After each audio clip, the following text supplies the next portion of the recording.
We've approached our relationship with CSAIL as very much a kind of strategic relationship. So it's partially about the tactical things that need to be done, the opportunities, but it's designed and it's intended to be a longer conversation. So I'm Steve Whitaker. I'm responsible for BT's strategic relationships with US university and business schools. BT's had a relationship with MIT for over 30 years.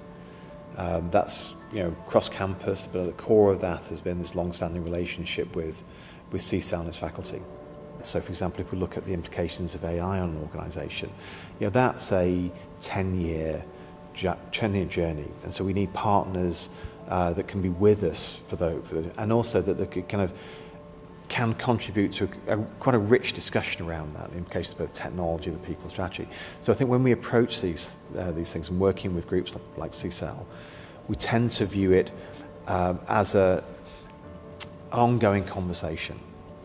And in the same way that the internet, its architecture is an ongoing conversation, AI is an ongoing conversation, software engineering is an ongoing conversation, state of the art continues to improve, some of the fundamental issues remain the same.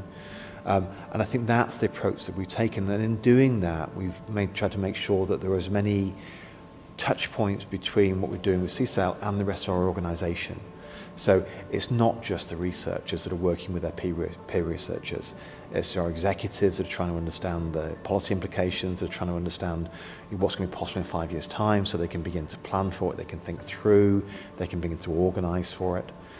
So when we approach it, I think we approach both thinking about the bigger and longer conversation, but also the richness of the way it engages with the organisation, from working together on code or taking code out and trying it from the real world, through to getting thought leadership, through to having rich conversations with the faculty and other members about some of the larger issues.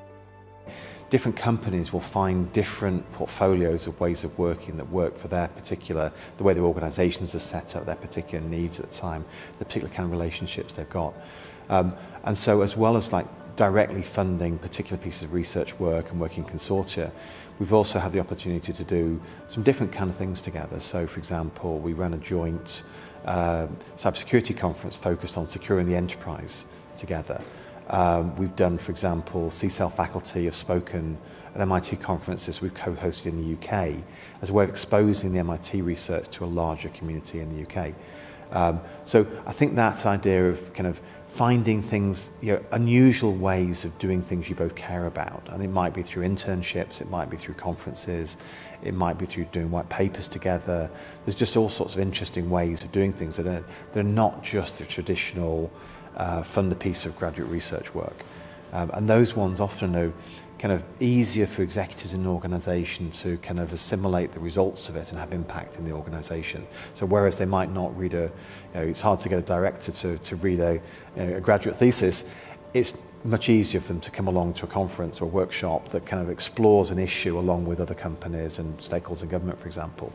And I think those are some of the things where we've had a lot of success, and I think some of the most interesting discussions and conversations have come out of things like that, and those are the ones that can often have impact at executive level in organisations.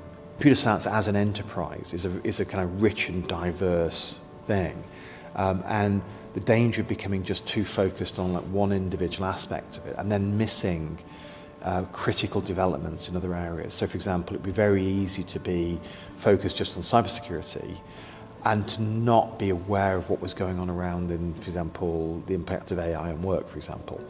And so I think that something like the Alliances Programme allows everybody to get a better and broader view of the moving pieces, invest directly in research where they're able to. And I think amongst the community we can maintain a good solid set of funding for the research that needs to be done, whilst the right amount of sharing across that. I think that's been very successful for us. So we're a great supporter of things like the Alliances Programme, because it allows us to have that richer set of discussions, that broader view, while still focusing investment on things that we can drive value from immediately. And sets of organisations, groups of companies working together in that kind of way, I think moves the ball forward for all of them much more effectively.